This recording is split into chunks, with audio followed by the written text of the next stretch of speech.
1:21.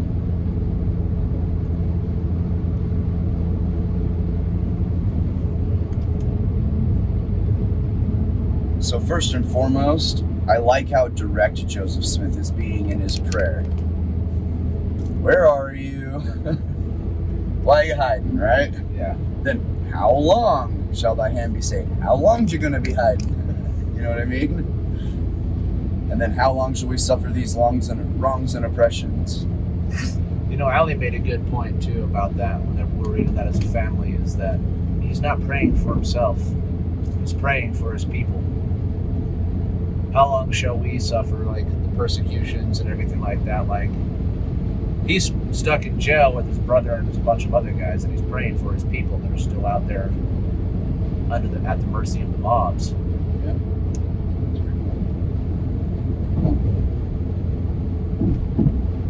Yeah, but you know, that also shows, like, it's okay to ask those questions, right? Like, why is this happening?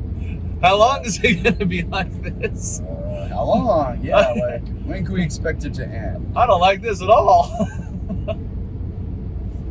And again, but his questions are all very direct, you know what I mean? Like, he's not holding back. Right. He's not pretending like he doesn't feel the way that he feels. Yep. And then God's answer.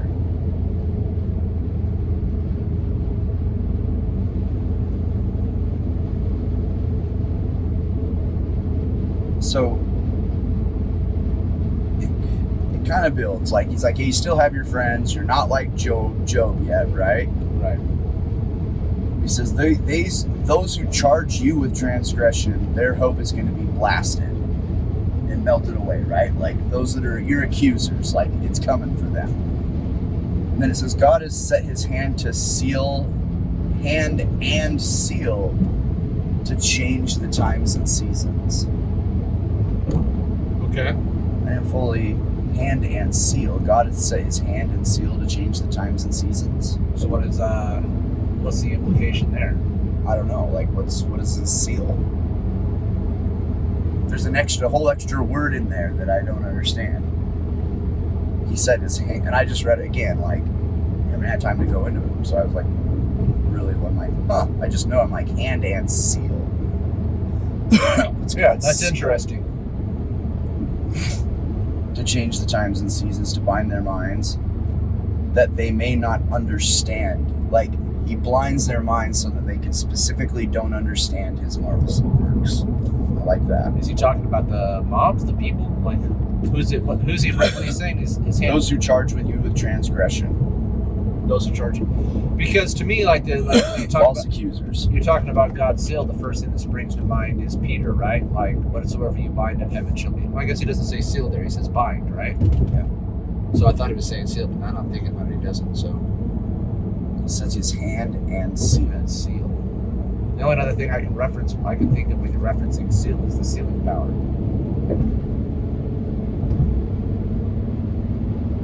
Interesting. That bears out. What changed the times and seasons?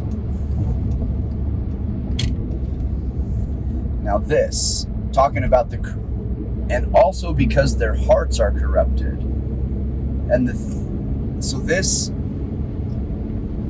next section, right? Like, I feel like our times are paralleled for the beginning times, because there's how I feel like it was like a hastening to establish and get to the new Zion in Salt Lake, and then gather people to Zion, right? Like, at first it was like, tell everybody to come, like, leave England, leave your place and come. And then eventually there was like a shift, like, don't leave, stay there. Stay where you are, build Zion where you are. Yes. And then now we're to the end, and it's hasten. It's like gather, like the church is everywhere, right? But you're not gathering to a physical, geographical location. You're gathering to the stakes of Zion that are established around the world. Like, Zion is spreading out, and then you're gathering people to the stakes of Zion as it spreads. But I feel like the beginning of the church then and the end of the church now are very parallel, because everything is hastening, and it takes a greater spiritual strength to Well, like I said, in a relay race, the strongest runners are at the start and the anchor. Right. So I feel like right now Joseph Smith is he's languishing in a prison while they're trying to establish the church, and they're getting blowback against the established. Like, Satan is raging in the hearts of everyone around the saints, right? Right. To persecute them and to blast them and to blow them up and steal their land. Like, you know what I mean? Like, he's raging against them because he doesn't want it to get established. He's trying to kill it. He's trying to kill it. I feel like Satan has upped his game at the end because he's trying to kill the gathering. So what God is saying to Joseph Smith right now, like, he's saying, your enemies are persecuting you, but this is what's going to happen to your enemies.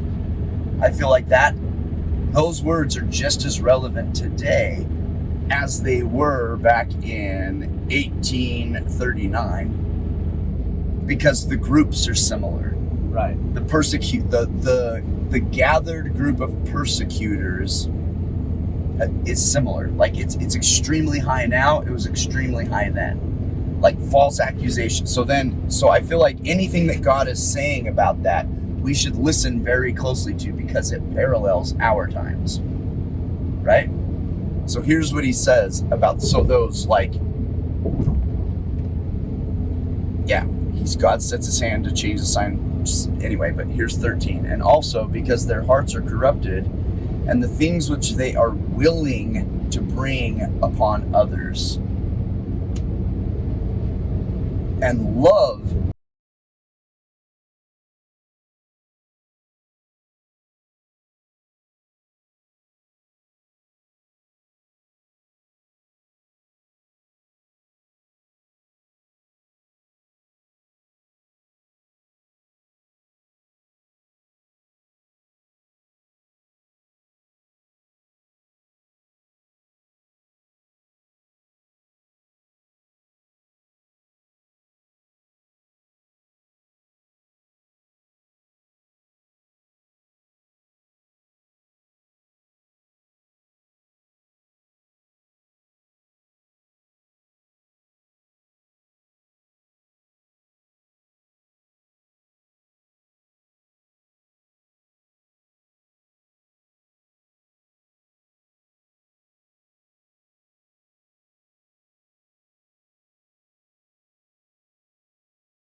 woe unto them, because they have offended my little ones, and shall be severed from the ordinances of my house.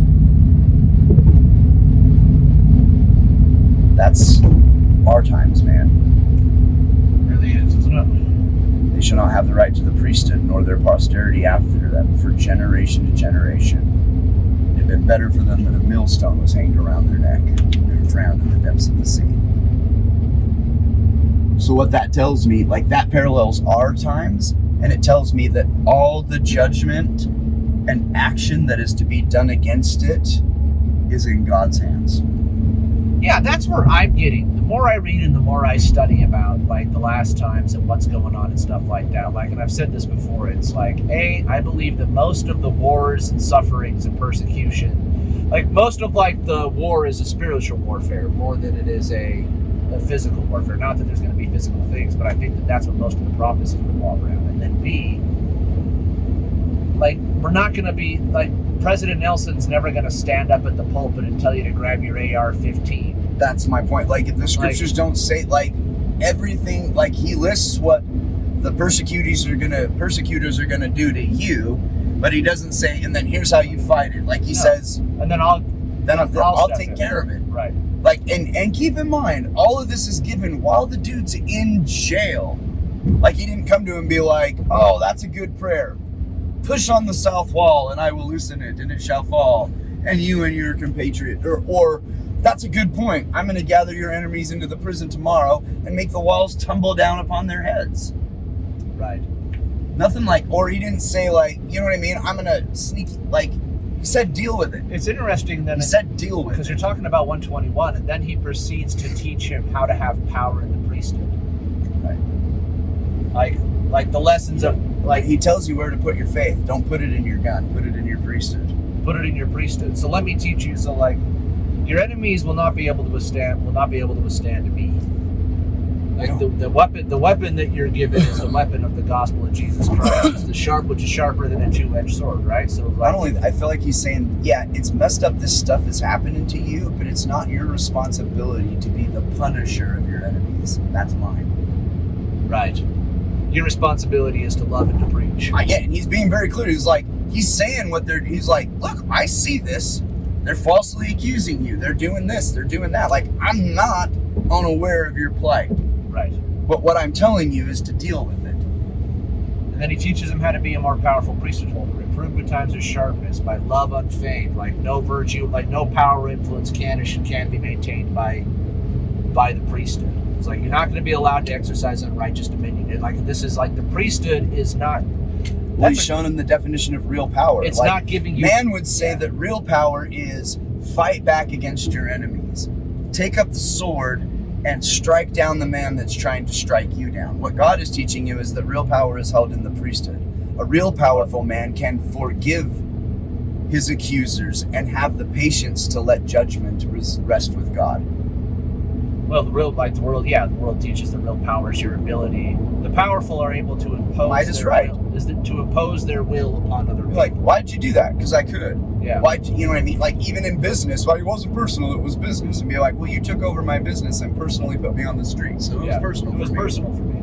You know what I mean? Like, but that's not the power of the priesthood. It's like in the world, like power is your ability to dominate and enforce your will upon somebody else. Like in the priesthood, like the moment you try to do that, amen to your priesthood and to your power and authority. Only by long-suffering, persuasion, and love unfeigned. Love unfeigned. Think about that. Like unfaked, not fake. Like not putting up a front. Like you're serving other not people. That hollow guy. Like, hey, brickety brack, I like the hoobadoo. Like, not that fake guy, dude. Not the. Well, I've been studying the tube. I've been studying the going over the temple stuff. You know, because we got a fifth Sunday coming up, and we want to have a discussion about the temple. And so I've been going over the temple covenants that you made. One of the covenants is the law of the gospel. And when my father-in-law got sealed, I was in there and the sealer was talking about it. And like I always like because they make it very clear that all the covenants you're making are contained in the scriptures, right? So I'm like, what's the law of the gospel? And I was my father-in-law's marriage, and the sealer was like, the law of the gospel is the Sermon on the Mount. And it was like, oh my gosh. Oh my gosh, of course it is. Because it's the first thing he teaches in his ministry to the Jews, and it's the first thing he teaches in his ministry to the Nephites. And I would bet you dollars to donuts that it was the first thing he taught to the lost 10 tribes when he went and visited them. I bet you that sermon's been given at least 3 times. And so it's like, and that's the law of the gospel, right? Like it's the same, the Beatitudes in the law of the gospel is teaching you the same principles as being taught in 121. Like turn the other cheek. Like sit sitting on if you like be humble, be submissive, be mighty in the word, like be a light upon the hill, but like turn the other cheek, and if somebody compels you, go with them twice. It's like your responsibility is to love, not fake love, but to actually love and to serve. It's strength through service.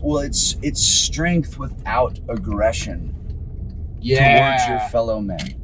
It's strength without aggression, not without action, but without aggression towards your it's strength motivated by love versus revenge or anger. You know what I mean? Like, and anytime the Nephites took up their arms in revenge to go get back at those filthy Lamanites, it didn't work. And they took up their arms in the strength of their arms or in their anger, like it could never beat.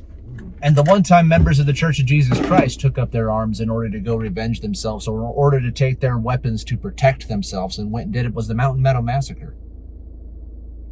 Like, Well, again, It doesn't in work. Zion's camp, they were commanded to go right up to look at the whites of their enemies' eyes and then run away. No, my point is they took up their arms, like they took it upon themselves to go, like, And it wasn't a and good idea. to grab their guns and go defend. That's the themselves. example in the early church, and it wasn't a good idea. And it wasn't a good idea. And the Nephites, like you said, every time the Nephites decided to take their swords and take the fight to their enemy, and it didn't go well for them. Yeah, dude, even down to where, like, remember in the middle of Helaman where they're living in a circled tent against Gadianton robbers, right? Right. And it's okay, defend yourself. But even in that situation where they went into the mountains after the robbers, they lose. They lose. They lose when they attack. They lose when They they lose attack. when they take up the offensive, unless very, like, there's times in the Book of Mormon, but like in our times, like, God hasn't, nor will he say, grab your guns. Right.